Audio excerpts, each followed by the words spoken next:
My name is Beatrice, and at 72 years old, I thought I had seen everything life could throw at me.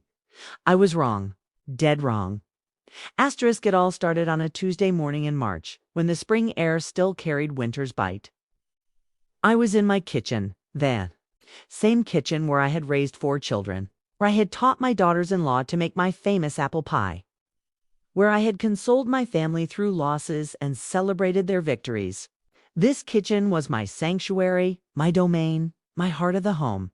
But that morning, everything changed. My son Harold came in with his wife, Prudence, a woman whose name seemed to mock the very virtue it represented.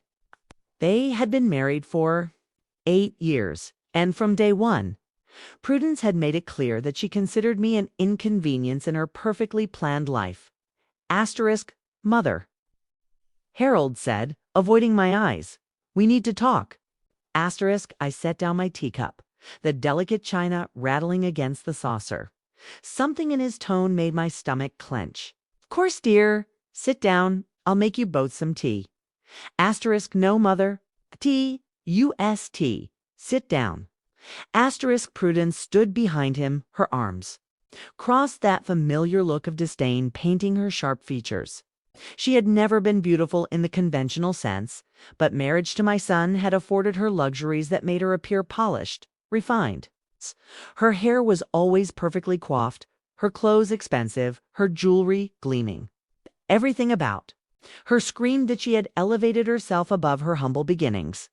Harold, what's this about? I asked, settling into my chair.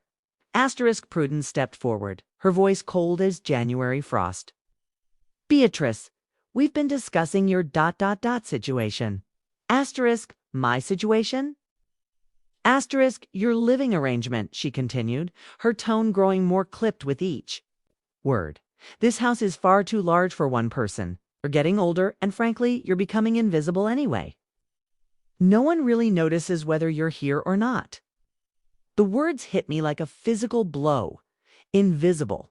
Harold shifted uncomfortably, but didn't contradict his wife. My own son, the boy I had nursed through pneumonia, scraped knees I had bandaged, whose heart I had helped mend when his first love broke.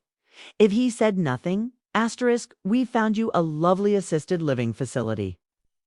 Prudence pressed on. Very clean, very appropriate for someone your age. You'll have people to look after you, activities to keep you busy. It's really the best solution for everyone. Everyone. I whispered. Well, yes. Harold and I need the space. We're planning to expand our family and this house. She gestured around my beloved kitchen with distaste. It needs significant modernization. The whole place is rather dated, don't you think? I looked at Harold, waiting for him to speak up, to defend the home where he had grown up, where his father and I had loved and laughed and built a life together. But he remained silent, staring at his hands. If you're enjoying this story of how one woman refused to be overlooked, please hit that subscribe button. Stories like these need to be shared with others who understand the struggle. That night, after they left, I sat in my husband's old recliner and wept. Not just for myself, but for the woman I had apparently become in their eyes invisible. Irrelevant, disposable, but as the tears dried, something else began to grow in their place. Something that had been dormant for too long. Anger, determination, and a plan. You see, Prudence had made one crucial mistake. She assumed that because I was older, I was also helpless. She had no idea that before I became a mother and housewife, I had been Beatrice Thornton, head bookkeeper for the largest textile company in the county. I had managed accounts, balanced books, and caught embezzlers. I had a mind like a steel trap and a memory that never forgot a slight. And I had been paying attention to Prudence for 8 long years. The next morning, I made a phone call to my nephew Edgar, who worked in real estate law. Then I called my banker, Mr. Whitmore, who had been handling my finances for 30 years. By noon, I had made 3 more calls that would change everything. The first domino fell on Thursday. Asterisk. Prudence worked as a manager at Pemberton and Associates, a prestigious accounting firm downtown. She had clawed her way up from receptionist to her current position through a combination of charm, manipulation, and what I suspected were some very creative interpretations of company policy. Asterisk, my call to Mrs. Pemberton's secretary had been brief and to the point. I simply mentioned that I had some concerns about employee conduct that might interest the senior partners. I didn't specify names. I didn't need to. I had spent months listening to Prudence brag about her various workplace schemes, from padding expense accounts to taking credit for junior colleagues' work. Asterisk. An internal audit was announced on Friday. Asterisk, the second domino fell the following Monday. Asterisk, Harold and Prudence lived in a beautiful colonial home in the prestigious Elmwood neighborhood. What Prudence didn't know was that the house had been a wedding gift from Minot, purchased by Harold as she believed, but bought with money from the trust fund my late husband had established for our children. Asterisk. My conversation with Edgar had been illuminating. It seemed there were some very specific clauses in the trust documents that Prudence had never bothered to read.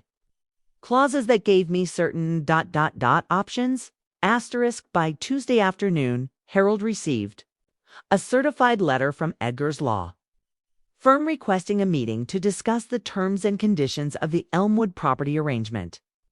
The third domino was more personal. Prudence's greatest pride was her social standing. She had clawed her way into the Elmwood Garden Club, the Women's Historical Society, and the annual Charity Gala Committee. She name-dropped her connections constantly and treated these associations as proof of her superiority. Asterisk, what she didn't know was that many of these organizations had been founded by women of my generation, women who remembered when respect for elders actually meant something, women who didn't appreciate social climbers who treated their mothers-in-law like refuse. Asterisk, my lunch with Violet Ashworth, president of the Garden Club, had been quite pleasant, as had my tea with Margaret Fairweather from the Historical Society. These ladies remembered my contributions to the community over the decades, my volunteer work, my character. Asterisk, they were less impressed with Prudence's character when certain facts about her treatment of family came to light. Asterisk, asterisk. Don't forget to subscribe to hear how this story unfolds, and to support content that celebrates the wisdom and strength of our elders. Asterisk, asterisk, by the end of the month, the dominoes were falling in earnest. Asterisk, the audit at Pemberton and Associates had uncovered several irregularities in accounts managed by Prudence. Nothing criminal, perhaps, but certainly enough to question her judgment and integrity. Her position was restructured corporate speak for demoted with a significant pay cut. Asterisk. The meeting with Edgar had revealed that the Elmwood house was held in trust with very specific conditions. Conditions that included maintaining harmonious family relationships and proper respect for trust beneficiaries. The trust could be revoked if these conditions weren't met, forcing the immediate sale of the property. Asterisk, Harold was panicking. The house was worth far more than they could afford to purchase outright. And with Prudence's reduced income, they couldn't qualify for a mortgage large enough to buy me out. Asterisk. The social committees had become suddenly less welcoming to Prudence. Invitations stopped arriving. Her calls weren't returned. At the charity gala, she found herself seated at the table near the kitchen, the table reserved for last-minute additions and people the committee hoped wouldn't attend at all. But I wasn't finished. On a beautiful April morning, I received an unexpected visitor. Harold stood on my doorstep, looking haggard and defeated. Behind him, Prudence waited in the car, her face a mask of barely controlled fury. Asterisk, mother, he said quietly. May I come in? Asterisk, I led him to the living room, where he collapsed into the same chair he had claimed as a boy. For a moment, I saw not the man who had disappointed me so deeply, but the child who had once climbed into my lap for comfort. I know what you've done, he said finally. Have you? I kept my voice neutral, serving him tea from the service his grandmother had given me 50 years ago. Asterisk Prudence's job, the house, the social clubs, you orchestrated all of it. Asterisk, did I? How interesting. I sipped my tea calmly. And what exactly? Do you think I did? Asterisk you? Dot dot dot. You made phone calls? You used your connections? You asterisk. I told the truth, Harold. That's all I did. Told people the truth about how your wife treats me, about the kind of person she really is. If that truth has consequences, well, dot dot dot. I shrugged. Perhaps she should have considered that before she decided I was invisible. Asterisk Harold ran his hands through his hair. She's furious. She says you've ruined her life. Asterisk, has she? I leaned forward. Harold, let me ask you something. When your wife said I was invisible, that no one would notice if I disappeared, did you agree with her? He couldn't meet my eyes. I raised you better than that, I said softly. I raised you to respect your elders, to honor your family, to stand up for what's right. When did you forget those lessons? Asterisk, I don't know. Asterisk, well, I do. You forgot them the moment you chose to keep peace in your marriage rather than defend your mother. You forgot them when you decided my feelings were less important than your wife's comfort. You forgot them when you let her convince you that I was disposable. Asterisk, tears ran down his face. Please. I'm sorry, Mother. I'm so sorry, asterisk. I know you are. But sorry doesn't undo the damage, does it? Asterisk, asterisk, please take a moment to subscribe if this story resonates with you. Let's build a community where the experiences of older adults are valued and heard. Asterisk, asterisk, for the next hour. Harold and I talked. Really talked for the first time in years. He told me about the pressure Prudence put on him, about her constant criticism of me, about how exhausting it was to live with someone who saw every kindness to his mother as a betrayal of their marriage. Asterisk, I told him about the loneliness, about feeling like a stranger in my own family, about the pain of watching him choose silence over loyalty. Asterisk, when Prudence finally marched up to the door. Her patience exhausted, Harold and I had reached an understanding. Asterisk, Beatrice. She snapped, pushing past Harold into my living room. This has gone far enough. I don't know what you think you're accomplishing. But asterisk, I'm accomplishing exactly what I set out to do, I interrupted.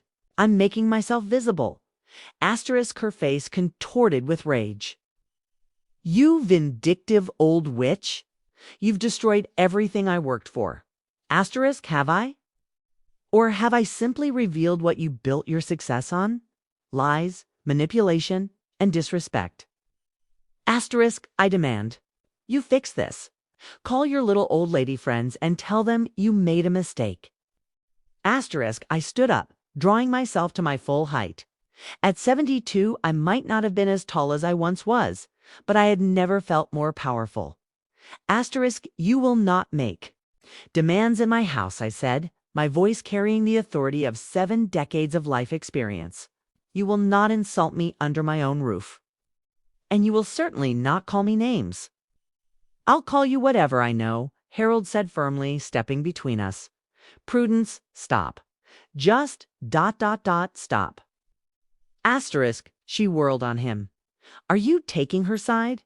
After everything I've done for you? Asterisk, what have you done for me? He asked quietly. Besides, isolate me from my family and fill our home with poison. Asterisk, the room fell silent except for the ticking of the grandfather clock in the corner, the same clock that had marked time through my children's childhoods, through my husband's illness, through all the moments that had shaped our family's history. Asterisk, here's what's going to happen, I said calmly. Harold, you and Prudence are going to marriage counseling. Real counseling with someone who specializes in family dynamics. You're going to work on becoming the man I raised you to be. Asterisk, and if we refuse, Prudence snarled, asterisk, then you'll be looking for a new place to live. The trust that holds your house requires maintaining proper family relationships. I have documentation of everything that's happened, including witnesses to your treatment of me. My lawyer assures me that constitutes a breach of the trust conditions. Went white. You can't be serious. Asterisk, I'm 72 years old. Prudence. I don't have time to be anything but serious. Asterisk, the months that followed were not easy. Counseling sessions were often heated, with Prudence resistant to acknowledging her behavior and Harold struggling to find his voice. But slowly, painfully, progress was made. Asterisk, Prudence never became warm toward me. That wasn't in her nature. But she learned to treat me with basic respect, to include me in family decisions, to acknowledge my presence in my own home. More importantly, she learned that actions have consequences, and that dismissing someone as invisible doesn't make their power disappear. Asterisk, Harold rediscovered his backbone. He started visiting me regularly again, not just for holidays but for Sunday dinners and casual conversations. He began standing up to Prudence when she made cutting remarks, and he started valuing my opinions again. Asterisk, as for me, I learned that being invisible had its advantages. While Prudence had been dismissing me as irrelevant, I had been watching, learning, building a network of allies she never knew existed. I had been underestimated, which gave me the element of surprise when I finally decided to act. Asterisk, the assisted living facility brochure ended up in my fireplace, where it belonged. This house, my house, remained my home. The kitchen where I had raised my children continued to be the heart of family gatherings, and I continued to be very much visible. Thank you very much. Asterisk, 1 year later. At Harold's 45th birthday party, Prudence actually thanked me for the dinner I had prepared. It wasn't effusive, and it wasn't particularly warm, but it was acknowledgement. It was respect. It was enough. As I watched my family gathered around my dinner table, Harold laughing at his father's old jokes that I still told, Prudence actually listening to one of my stories about the neighborhood's history, my other children and grandchildren filling the house with noise and love. I realized something important. Asterisk, I had never been invisible. I had just been allowing others to look away. Asterisk, the difference between being invisible and being ignored is significant. Invisible suggests you're not there at all. Ignored means someone is choosing not to see you. And when someone chooses not to see you, well, that's their choice to make. Asterisk, but it's also their choice to face the consequences when you decide to make yourself impossible to ignore. Asterisk, I'm 73 now, and I've learned that age doesn't make you invisible. It makes you powerful in ways younger people can't understand. We have perspective, experience, and often less to lose. We've survived enough to know what really matters and what's worth fighting for. Asterisk, we've also learned that sometimes the best revenge isn't getting even, it's making sure people understand exactly who they're dealing with. Asterisk, Prudence learned that lesson the hard way. She learned that calling someone invisible doesn't make them disappear, just makes them more motivated to prove you wrong. Asterisk, and sometimes proving someone wrong is the sweetest victory of all. Asterisk.